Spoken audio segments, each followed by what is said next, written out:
दोस्तों, आपका अपने YouTube channel PSW arts point में स्वागत है। तो आज मैं लेके आया हूँ आपके लिए एक और नई वीडियो भारतीय कॉन्स्टिट्यूशन से रिलेटेड, जो कि भारतीय संविधान में जो भाग का उल्लेख किया गया है, टोटल कितने भाग हैं और किस भाग में क्या है।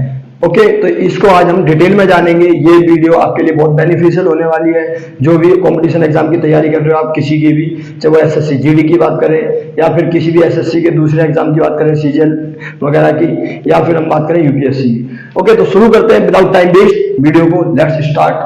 तो संविधान के टोटल 22 भाग है हमारे। 22 भाग में किस किस में क्या उल्लेख है, उस चीज का हम डिटेल में स्टडी करेंगे इस चीज को आज। ओके, तो भाग 1, इसमें क्या है, संघ और उसका राज्य क्षेत्र। आर्टिकल 1 से लेके 4 तक इसका उल्लेख किया गया है। इसके अंदर हमारे जो 28 राज्य हैं उसका उल्लेख किया गया है। पहले जो है 29 राज्य थे, लेकिन 31 अक्टूबर 2019 को क्या हुआ कि केंद्र शासित प्रदेश बने दो। कौन कौन से? लद्दाख और जम्मू कश्मीर। उसके बाद अब 28 राज्य बचे हैं, क्योंकि 29 कब हुए थे हमारे? 2 जून 2014 को, जब तेलंगाना का निर्माण हुआ था 29वें राज्य के तौर पे। तो इसका उल्लेख जो किया गया है संविधान के भाग 1 में किया गया है। ओके, आर्टिकल 1 से लेके 4 तक। भाग 2 की बात करें तो नागरिकता, सिटीजनशिप की बात की गई है। इसके अंतर्गत आर्टिकल 5 से लेके 11 तक। ओके, इसमें नागरिकता किसको दी जानी चाहिए, किसको नहीं, क्या पैमाने होने चाहिए, उसके क्या बेस रखा जाए, कौन से कंट्री के लोग नागरिकता ले सकते हैं, नहीं ले सकते, भारत के लोगों, कौन से लोगों को नागरिकता दी जाएगी, कौन से को नहीं दी जाएगी, उस सारी चीजों का उल्लेख जो किया गया भाग 2 के अंतर्गत किया गया, आर्टिकल 5 से लेके 11 तक।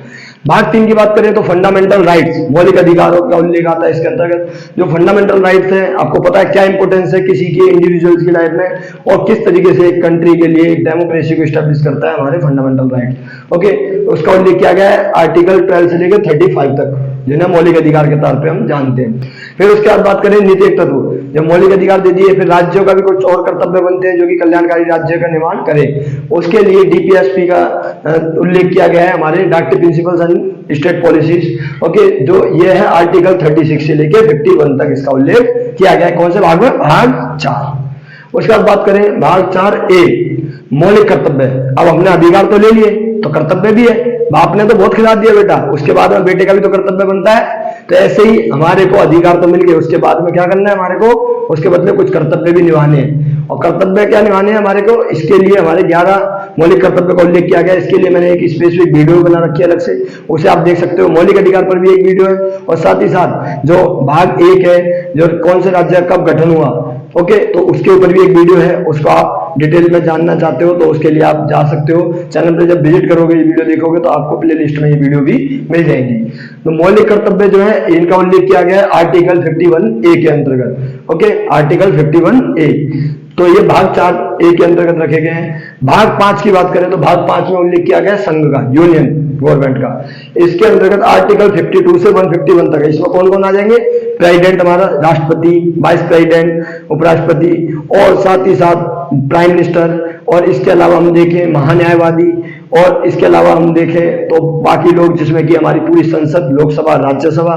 फिर उच्च न्यायालय नहीं, इसमें आएगा क्या? उच्चतम न्यायालय, supreme court. Okay, supreme court का पूरा उल्लेख किया गया, क्या पावर्स है क्या नहीं, वो सारी चीजें आती है हमारी किसके अंतर्गत? संघ के अंतर्गत, आर्टिकल 52 से 151।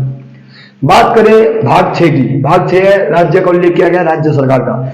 इसमें राज्यपाल हो गया हमारा, विधानमंडल जिसमें कि विधान परिषद और विधानसभा का उल्लेख किया गया है, उच्च न्यायालय का उल्लेख किया गया। वो सारा जो है राज्य के अंतर्गत आता है, आर्टिकल 152 से 237 तक। भाग 6 के अंतर्गत राज्य का उल्लेख किया गया। भाग 7 की बात करें तो पहली अनुसूची के भाग 6 के राज्य आते हैं इसके अंदर, पहली अनुसूची के भाग 6 के राज्य, और आर्टिकल 238 निर्देशित है ये। ओके, भाग 7 में इसका उल्लेख किया गया। भाग 8 में क्या है? संघ राज्य क्षेत्र, जो हमारे को देखने को मिलते हैं, हमारी यूनियन टेरिटरी है जो संघ शासित क्षेत्र, उनका उल्लेख किया गया भाग 8 के अंतर्गत, आर्टिकल 239 से 242 तक। हमारे अभी 8 जो है केंद्र शासित प्रदेश हमारे को देखने को मिलते हैं। यूनियन टेरिटरी हमारी 8 कौन कौन सी है, उसका उल्लेख भी मैंने डिटेल में किया है उन वीडियो में ही, जिसमें राज्यों का गठन किया गया था, उसी के अंतर्गत। ओके, भाग 9 की बात करें, भाग 9 3 भागों में डिवाइड है, जिसमें हम बात करें पंचायत की। सबसे पहले आती है पंचायत। 243 से लेके 243O तक पंचायत का उल्लेख है, 243 से लेके 243O तक भाग 9 में। भाग 9A, भाग 9A, इसमें क्या है, जिसे हम कै के रूप में भी जानते हैं, भाग 9 कै। इसमें नगर पालिका का उल्लेख है, नगर पालिका का उल्लेख है आर्टिकल 243B से लेके 243ZG तक इसमें हमारे को आर्टिकल देखने मिलते हैं कि क्या कार्य होंगे नगर पालिकाओं के, क्या क्या इसके अधिकार होंगे, कहां से इसका पैसा आता है, सारा कुछ जो डिटेल में है वो नगर पालिका का आपको इस भाग के अंतर्गत देखने मिलता है। भाग 9B, इसमें सहकारी समितियों का उल्लेख किया गया है, हमारी जो भी हमारे को देखने मिलती है सहकारी समितियां। आर्टिकल 243ZH से लेके ZT तक, आर्टिकल 243ZH से लेके 243ZT तक जो उल्लेख किया गया है सहकारी समितियों का, वो भाग 9B के अंतर्गत किया गया है, जिसे भाग 9 ख भी कहते हैं। ओके, नेक्स्ट चलते हैं भाग 10। जो भाग 10 है हमारा, भाग 10 के अंतर्गत किसका उल्लेख किया गया? अनुसूचित जाति और अनुसूचित जनजातीय क्षेत्र। अनुसूचित और जनजातीय क्षेत्र जिसमें एसटी और एसटी, ठीक है, एससी और एसटी होते हैं शेड्यूल कास्ट और शेड्यूल ट्राइब, उससे रिलेटेड जो भी क्षेत्र है उसका उल्लेख किया गया है 244 से लेके 244A तक। ओके, भाग 10 में क्या है? एससी और एसटी से रिलेटेड जो भी क्षेत्र है उसका 244 से लेकर 244A तक उल्लेख किया गया है। भाग 11 की बात करें, भाग 11 में संघ राज्य संबंध, केंद्र और राज्य के क्या संबंध होंगे, ओके, राजनीतिक सामाजिक तौर पर किस तरीके से वित्तीय संसाधनों पर अधिकार होगा, क्या सारी चीजों का जो उल्लेख किया गया है भाग 11 के अंतर्गत किया गया है, आर्टिकल 245 से लेकर 263 तक। और उसके बाद भाग 12 की बात करें तो भाग 12 में क्या है? वित्त संविदाएं संपत्ति बात से संबंधित प्रावधान है, और इसी के अंतर्गत हमारा जो 7वां मौलिक अधिकार था संपत्ति का अधिकार 44वें संशोधन के द्वारा 1978 में या 301 के अंतर्गत रख दिया गया है। ओके, जो वित्त संबंधी संपत्ति वाद विवाद संबंधी इसमें प्रावधान है 264 से लेकर 300A तक इसका उल्लेख किया गया, और 300A में ही है संपत्ति का अधिकार, राइट टू प्रॉपर्टी जो है वो यहाँ पे रखा गया था, किस अमेंडमेंट के थ्रू? 44 अमेंडमेंट के थ्रू 1978 में। उसके बाद बात करें भाग 13 की। भाग 13 में क्या है? भारत के राज्य के भीतर जो व्यापार होता है, भारत के राज्यों के भीतर में जो व्यापार है उसका उल्लेख जो किया गया है आर्टिकल 301 से लेकर 307 तक है इसका उल्लेख पूरा। ओके, भाग 13 में उल्लेख किया गया है। भाग 14 की बात करें, भाग 14 में हमारी यूपीएससी संघ और राज्य के अधीन जो भी सेवाएं जो हम देखते हैं यूनियन लेवल की जो सर्विस है और राज्य स्तर पर यूपीएससी का उल्लेख जो किया गया है वो इसी के अंतर्गत किया गया है, संघ राज्य के अधीन जो सेवाएं हैं। आर्टिकल 308 से लेके 323 तक, 308 से लेके 323 तक जो उल्लेख किया गया है भाग 14 के अंतर्गत संघ राज्य के अधीन सेवाओं का उल्लेख है।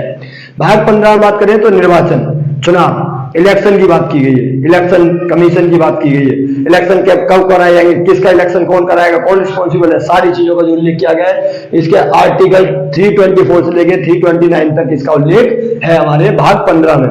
भाग 16 की बात करें तो विशेष उपबंध है, इसमें 303 से 330 से लेकर 342 तक इसका उल्लेख है, विशेष उपबंध है इसमें। ओके, राज्यों संबंधित विशेष उपबंध जो देखने मिलते हैं हमारे को 330 से 342 तक उल्लेख है इसमें भाग 16 में। उसके बाद बात करें भाग 17 की तो इसमें राजभाषा को उल्लेख है हमारे, राजभाषा जिसमें कि हमारी कौन सी राजभाषा है, क्या है, हिंदी को राजभाषा बनाया गया, कौन सी लिपि हमारी देवनागरी लिपि है, ये सारी चीजों का जो उल्लेख किया गया भाषा से संबंधित प्रावधान भाग 17 के अंतर्गत है।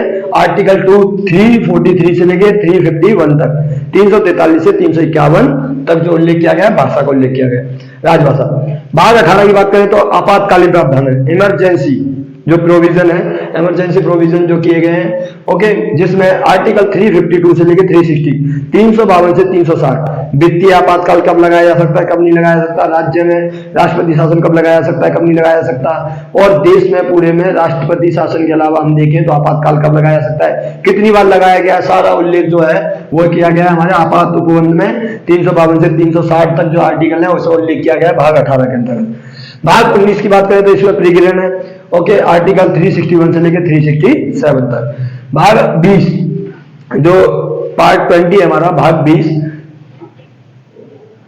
भाग जो 20 है हमारा, भाग 20 के अंतर्गत जो प्रावधान किए गए हैं वो 368 में है। इसमें क्या है? संविधान संशोधन जो अमेंडमेंट करते हैं, अमेंडमेंट कौन से 3 तरीके से होते हैं, साधारण बहुमत से और विशेष बहुमत से, और विशेष बहुमत और साधारण बहुमत में क्या अंतर है, ये जो सारी चीजों का उल्लेख किया गया है ये जो हमारा ये इसके अंतर्गत किया गया है 368 आर्टिकल के तहत भाग 20 में। उसके बाद बात करें भाग 21, भाग 21 की बात करें तो इसमें टेम्परेरी जो प्रोविजन है, अस्थायी संक्रमणकालीन तथा विशेष उपबंध जो है, जैसे जम्मू कश्मीर का था 370 के तहत विशेष दर्जा मिला हुआ था, वो भाग 21 के अंतर्गत है। इसमें आर्टिकल 369 से लेकर 392 तक उल्लेख किया गया है। उसके बाद भाग 22 की बात करें तो इसमें संक्षिप्त नाम शॉर्ट में कहूं तो एडिटिंग, संक्षिप्त नाम, प्रारंभ, हिंदी में प्राधिकृत पाठ, तो ये सारी जो चीजें हैं वो चेंजेस होते हैं, वो सब इसके अंतर्गत आता है भाग 22 के तहत। और 393 से लेकर 395 तक इसका प्रावधान किया गया। तो ये हमारे टोटल 22 भाग हैं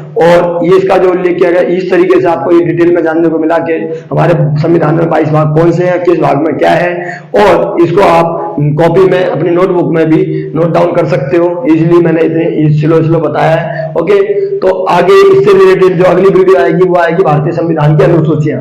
ओके, उसे ही देखना, पहले इसे सही तरीके से लिखना, और कुछ चीज ना समझ में आई तो कमेंट करके जरूर बताना, जिससे कि मैं और इंप्रूवमेंट कर सकूं, आपकी चीजों को, उस चीज को एक्सप्लेन कर सकूं।